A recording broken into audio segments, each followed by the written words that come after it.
If that Chevelle hadn't spun her wheels, she'd lift right in off ground. This is what these two clowns do while I'm out here working. Right here, play. They're playing. Who's playing? They're playing We gotta get a sign out. with non-essential equipment. Well, you might as well start it up and push the button. I don't know why I'm not on the A arm so I can lift the wheel. Because I want to lift both of them, see if we can get air to them. Watch out.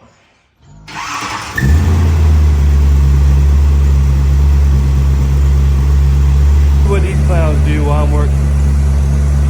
Right here. I'm doing the important shit, spraying corn.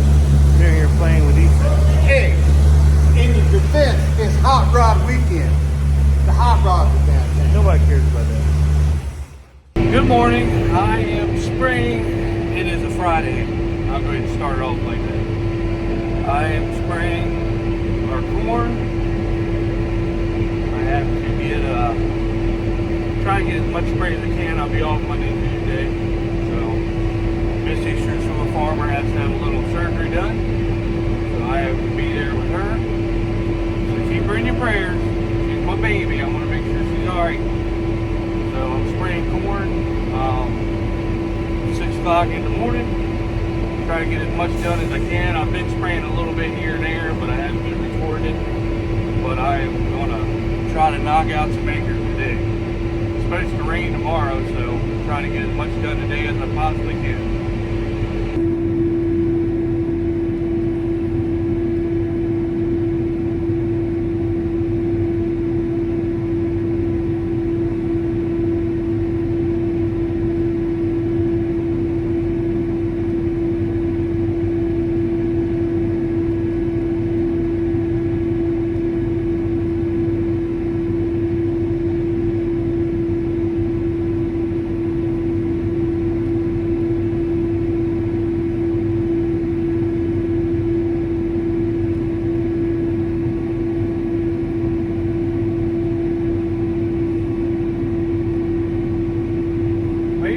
Going to work.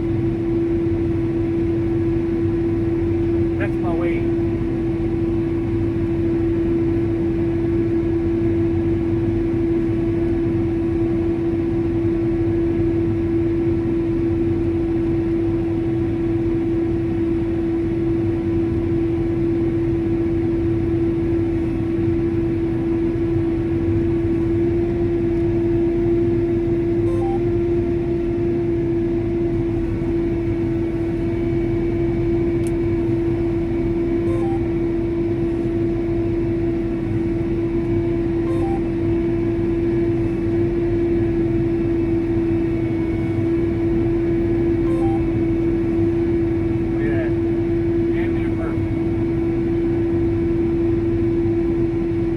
I've learned that I used to worry about running over corn all the time, but you're going to run over some corn when you're either spraying or dribbling or something, so you just got to go with it and not look back.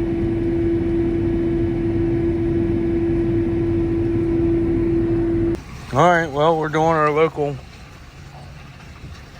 shopping tour. Nice 780. God, I'd like to have one of them, but I just don't think they got the power.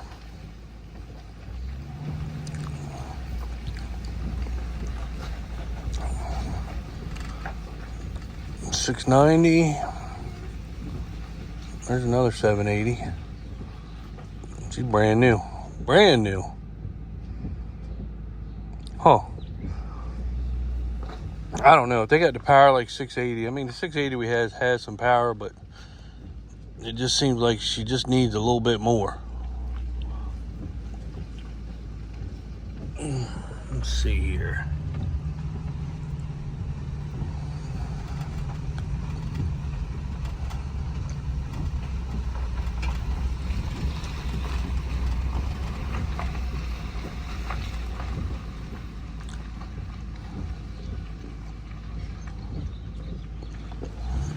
new 12 rail. That's a hell of a beast. She got a different boom system on her. Oh, she's a 40-45. At all the sprayers, that's what I like to have, is a 40-45.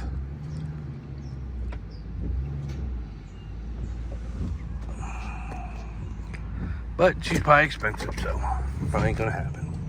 There's another 780. I think a lot of people trade their 780s in and got brand new 780s. Case sprayer, there's a 30-foot turbo too. I would like a disc just like that. I like them John Deere discs with the baskets, hydraulic baskets, but she just ain't big enough. She ain't but a 26-foot. I don't want nothing under 30 anymore.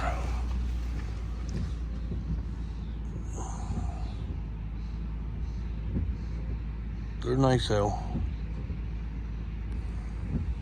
40-foot Draper. Another brand new 12-row head. She's a chopping head and got stalk stumpers on her.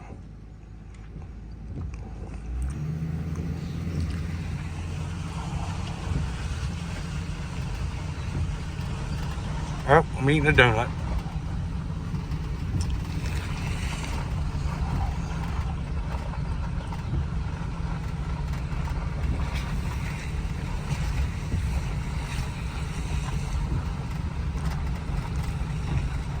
Well,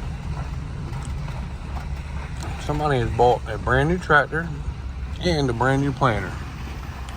That's about $1 million sitting there. Well, maybe 800,000-900,000 between both of them units.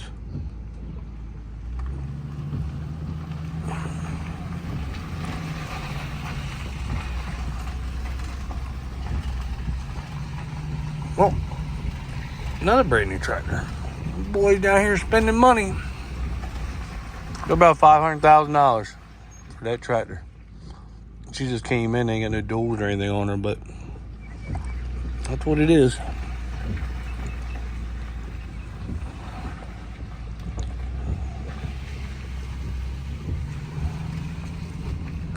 And here is a $600,000 sprayer. That would be awesome as hell to have, but not for $600,000. That is a dream sprayer, but it is not worth what they charge. She's a 412. I like to have a 612, but that's still a nice ass sprayer though. Yep, very nice.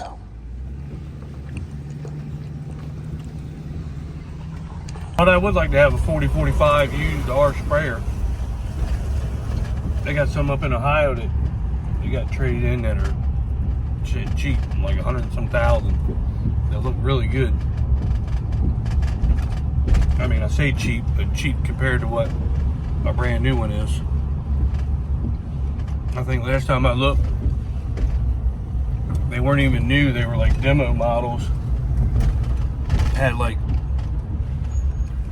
300-400 hours on them, and they still wanted like 600,000 for them for a used sprayer.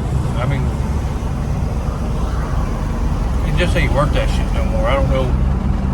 I'd rather have one of them 40-45s. I think it was 120,000. Why would you go buy a $600,000 sprayer brand new? I mean, if you're rich, yeah, but hey, that is a lot of money. You're honestly getting up to the price of a combine when you start talking about that. I don't know how these guys, you see them buying these new $1 million combines, $600,000-$700,000 sprayers, $1 million tractor planter. I don't know how they're doing it. Because like one lonely farmer says, they're still getting $6 corn. $5 corn, well, it's 5 something now. It's just crazy. I don't know what, I'd never buy, I mean, yeah, new would be awesome if you were rich, but I'd wait 2 years, let somebody take that big hit when they trade it in, get it for 100 or 200,000. I mean, it's just crazy what they're charging and what people are paying for this shit. It's just, it blows my mind. they got some good used prices out there, but you know, a lot of people want that new stuff. I'd buy a used one.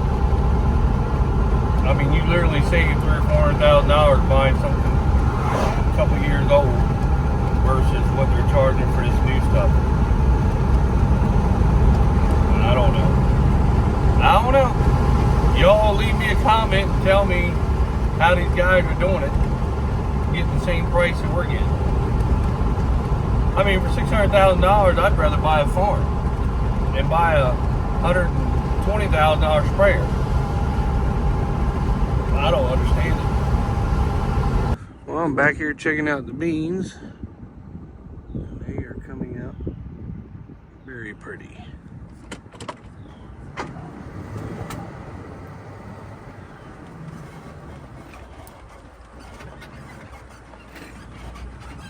Looking good.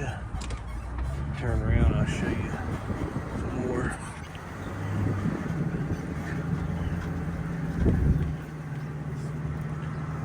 They're coming up pretty. Probably hard to see with the camera, but with your naked eye, you can.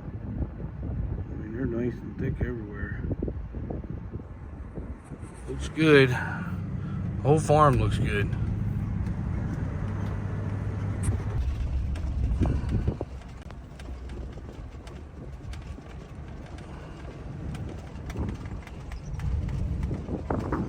Yep, looks good.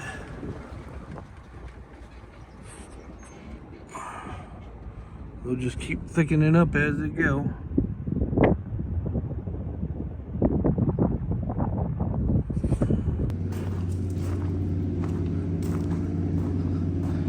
Out there playing with the old cars. I don't know if you can hear them or not. Just watch both of them. There's the Impala, there's the Chevelle.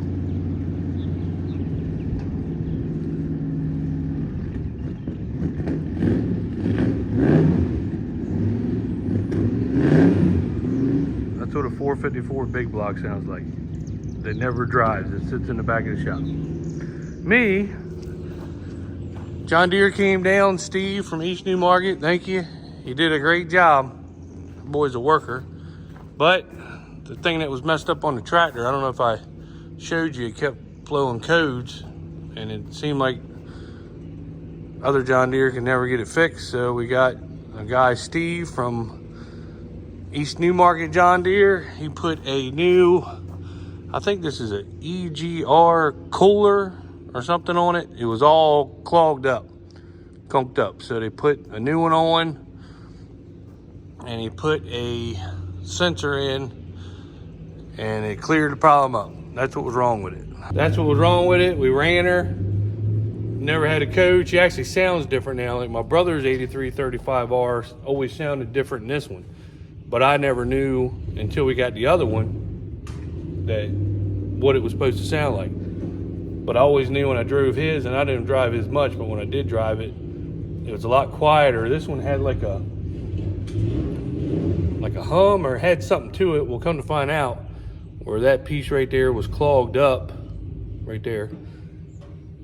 They wouldn't letting her get her flow through. And but he put that on yesterday and did everything too, and we got her running. And I mean, totally different tractor. It sounds like it sounds real quiet, like it's supposed to. The horsepower's there. It doesn't on the power bar, doesn't go up now because she's not struggling. And he said it wasn't gunked up bad. It's just this end right, let's see, right on this side was the side that was really gunked up. The other side wouldn't. But he said it was a dry blockage, not a wet blockage. I think he said if you got a wet blockage, that means internally in your motor you got something wrong. But he said it was just a standard dry blockage, and that's what happens. And she's got 5,000 hours on her, so it was about time. But yeah, I'm glad we got her fixed. So she shouldn't have any more problems. So he told me to take this plug out of front. I always thought that the plug, there's another plug in the front of the fan that you grease, but he said to take the plug out of this. So now I'm greasing it. He said you don't want to put a lot of grease in it, but just grease it. He said they do make an update kit for this section right here. You just unbolt 4 bolts and slap the other on. He checked the belt. Said the belt's pretty good still, so I don't have to replace that. I just got him to look over some things on her, why she's sitting here. Why I got somebody that pretty much knows a lot. That's what he focuses on, is tractors, from what I hear. And he kind of was explaining some things to me to look for. So I agrees that I'm gonna put the shields back on her. She's done. Probably greased the front end while I got it over here, the grease gun. But yeah, I'm very excited that she is done. So, and I haven't had a lot of problems with this tractor. That was the main issue, but nobody could ever figure it out. And he come down here and, I mean, you know, he's real meticulous about going through the process. He ruled out this, he would rule out that. And, you know, once he got to this stage, found out it was that. So I'm sure it's gonna be a little bit of a bill, but you know, we put exactly on what had to be fixed. We didn't have to fix 5 different things and it didn't work like we were doing, and then come find out we had to do this. He went through each thing and fixed what was supposed to get fixed, and that really impressed me. So thankful for that. But she's good to go. I got to top the antifreeze off because we had to put, when we put the antifreeze back in her and ran her, you know, it sucked it through. So he told me to top it off. I'm gonna grease the front end, and she is done. But that's my baby. So she is ready to go. Let's hope nothing else goes wrong with her. We haven't had a lot of problems with her. She's been a good tractor ever since we've owned her. So, and you know, he inspected everything else, said she's in really good shape. So that's good for my ears. So this is the end of the video. Like, subscribe, share, do whatever. And like I said, I haven't videoed in a couple days. I did get all the corn sprayed. I got 55 acres left, but it's not quite ready to spray yet. I didn't video a lot while I was spraying it because, you know, just not into messing up some corn. So, all right, see you later.